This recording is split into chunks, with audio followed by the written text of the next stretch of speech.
Morning, dear friends, on the Pacific Coast. Oh, actually, it's noon. I usually get up very, very early. Anyway, dear friends, I just want to share, and I know nobody's watching. I'm doing these YouTubes, and nobody's watching. I have no viewers. I'm undaunted. That doesn't even discourage me at all, because you've been given so much to share.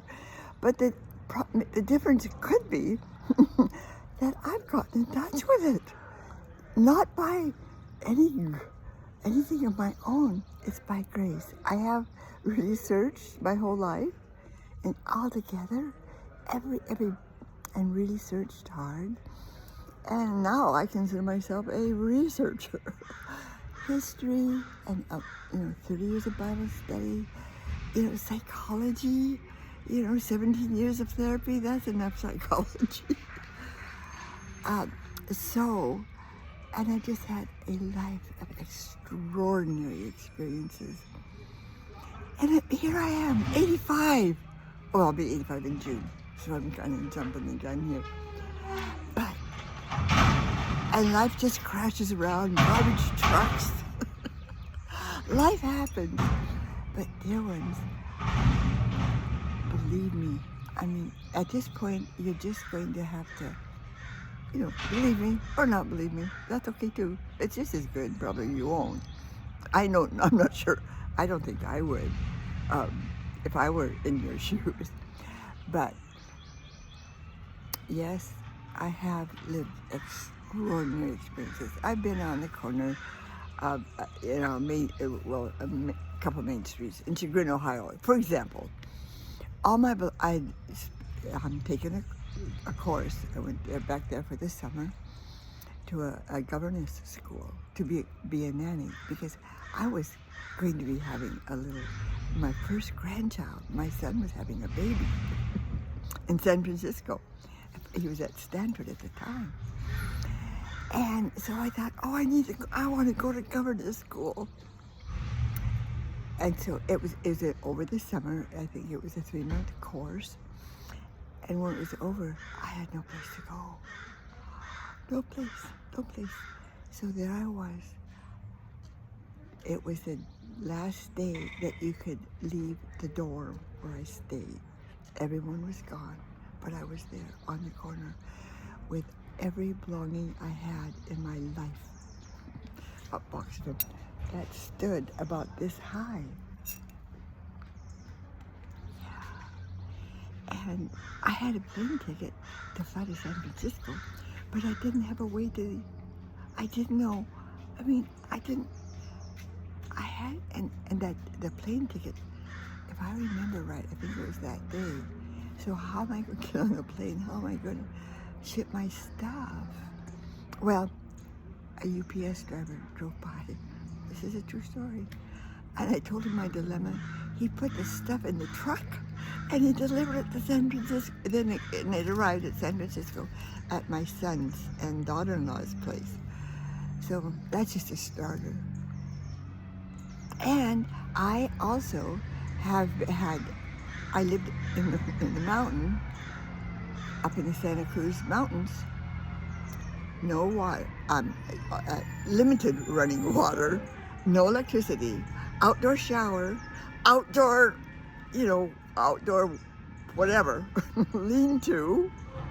I lived there for a year and a half. I also lived with an amazing estate for 9 years in Cottage Grove, Oregon, owned by Walter Woodard. It was just amazing. I think, let's see, how many acres? I forget how many acres it was, but it had a golf course. It had its own lake, man-made lake. It had its little bridge to, there was an island in the lake, in the middle of the lake, or not in the middle, but on the side. And I lived in a cottage with a white fence. And in the back, of the beautiful estate, they had two huge, what do they call it? Anyway, I can't, the name is just escaped me, where they grow flowers, like a florist shop, like a greenhouse. They had two greenhouses that supplied, their gardeners would have the hanging baskets all over the front. It was like a European estate, and as a matter of fact, that's where they got the idea. That's where they got the idea. Because guess what? Walter and Judy Woodard traveled with the Vanderbilts and several. Who did the railroad? Astors, the railroad, 66. Anyway, across the United States, they traveled together, cruise together, and I lived in that estate. I'll have pictures. I have a few, because I do love taking pictures, and I had a lot, but I gave them to her, and then in a beautiful album. I did lots, but anyway, I still have enough that you can see. Anyway, oh yes, and another time, I was before I went up the mountain and lived there for about a year and a half.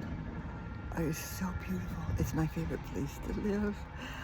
It was a very, very bumpy, steep road. And when I took my friend Jim Seitz up, we were second grade sweethearts. And then we got back in touch. She called me had been looking for me. And I took him up there when he came to visit. He was scared to death. He thought we were going to go over the edge, of the cliff going up. He was terrified.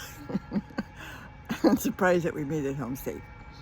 But anyway, before I went up the mountain, and the reason I went up there, because I had no money, and my friend who lived up there invited me to come up and live there, because I had no car. Let's see, I did have a car. Yeah. But anyway, that's how I got to the mountain. But another time, a few years before that, I was looking, I was after I went to government school. And flew back to San Francisco. But I had no place to live. Dear ones, I'm too distracted by the garbage trucks and all the noise. But I'll just, bring this to an unclosed closure to say that I have had striking, amazing experiences, and my whole life I've been searching to make sense of this life, and now I get streamed, and it's an ability that everyone has, and I'm so on fire to share how the path I took that opened the way to the brilliance that I am. Incredible. And I am a heart whisperer. I, by frequency, transmit this high energy with you, if you're interested, so you can find your pathway to your brilliance that you can't even imagine how brilliant it is, to all the gifts, your genius, your limitless abilities. Dear ones, it's available to you. And that's why I'm on fire, because I found it was available to me, and I can share it with you. The world needs you. The universe is calling you. And I want to be a part of bringing light on your pathway so you can see it. Friends, I can only laugh at myself because I don't think this will make a lick of sense to anybody. And you know, moreover, you can say, that woman is crazy. And guess what? If the world is saying, you're right, I'm crazy. But in my opinion, the world is crazy.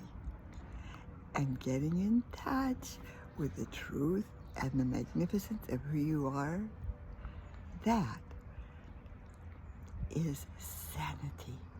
That is brilliance. That is life. Bye, dear ones. See you next time.